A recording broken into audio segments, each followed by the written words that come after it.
तो चलो, तो ये तो हो गई कचरे के ऊपर बात।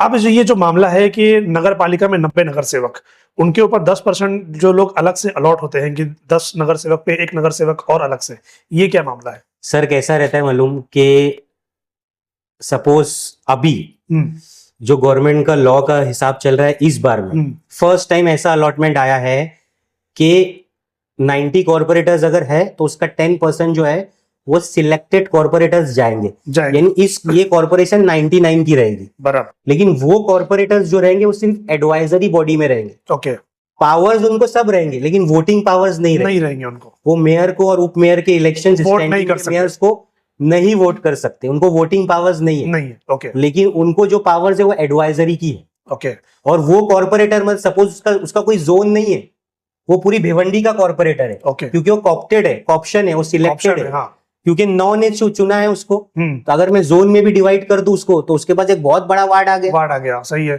तो ये लोग काम किस तरह करते हैं? इनका वर्क क्या होता है? इनका एडवाइजरी करता है, ये कमिश्नर को, मेयर को, डेप्यूटी मेयर को, स्टैंडिंग कमेटी के और जितने भी चेयरमैन हैं इनको एडवाइजेस देते हैं। ये गार्बेज कलेक्शन मॉडल के ऊपर भी वो एडवाइजेस दे सकते हैं। इनको सिलेक्ट कौन करता है? इनको कॉर्पोरेटर्स करते हैं। कॉर्पोरेटर्स सपोज अभी 90 नगर सेवक है, हाँ, तो 10 के ऊपर एक जाएगा। हाँ, तो सपोज अभी रईस भाई के पास 42 कॉर्पोरेटर्स है तो उनके पास 4 जाएंगे, 40 महेश भाई के पास 22 कॉर्पोरेटर्स है, 2 जाएंगे, तो 2 जाएंगे। शिवसेना के पास 12 है तो एक जाएगा।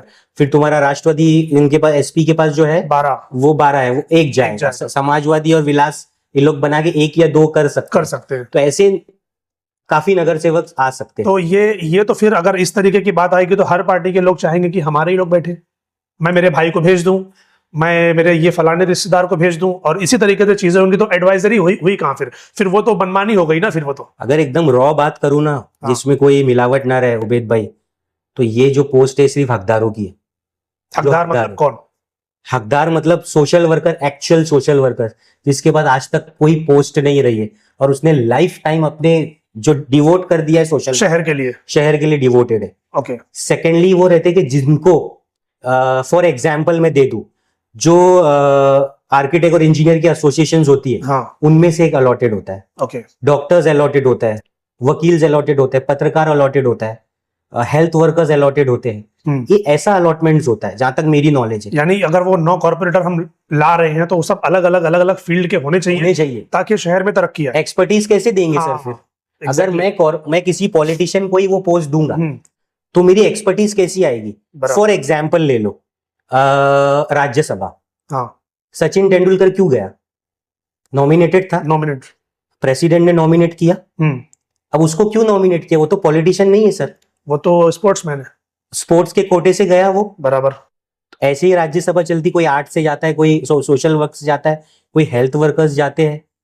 तो मेरा बोलना ये है कि अगर तुमको विजन रखना है भिवंडी के लिए, तो ये सब फील्ड में सिर्फ पॉलिटिशियंस ही नहीं जा सकते, इन पे जिनका हक है उनको भेजो। अलग अलग फील्ड के लोग भी वहां पर बैठ सकते हैं। अभी तो ये एक अच्छा पॉइंट है। मगर भिवंडी शहर में इस बार देखते हैं कि वो जो 9 कॉर्पोरेटर आते हैं कॉप्स की शक्ल में, वो कौन होते हैं, ये तो वक्त बताएगा। ये इलेक्शन सिर्फ पैसों के बेस पे नहीं होना चाहिए, मेरी अपनी राय। नहीं, शहर को अगर बदलने वाले लोग होंगे तो ऑब्वियसली वो चीजें होंगी जो आप बोल रहे हैं। लेकिन अगर लोग शहर को बदलना ही नहीं चाहेंगे, लोग सिर्फ अपने बारे में सोचेंगे कि मैं कुर्सी पर कैसे बैठ सकता हूँ, तो फिर ये सब बातें कहां से आएंगी? तुम हकदारों के नाम भी तुम जानते हो, बिल्कुल, किन किन का हक है इसके ऊपर। जो बेचारों ने बहुत मेहनत की है, बहुत ज्यादा, हद से ज्यादा मेहनत की। मैं तो चाहता हूँ कि जितने भी जिम्मेदार लोग हैं, जिनके पास आज पावर्स है, ऐसे लोगों को पावर्स दो, बहुत डेवलपमेंट होगा। बहुत विजनरी लोग हैं ये सब।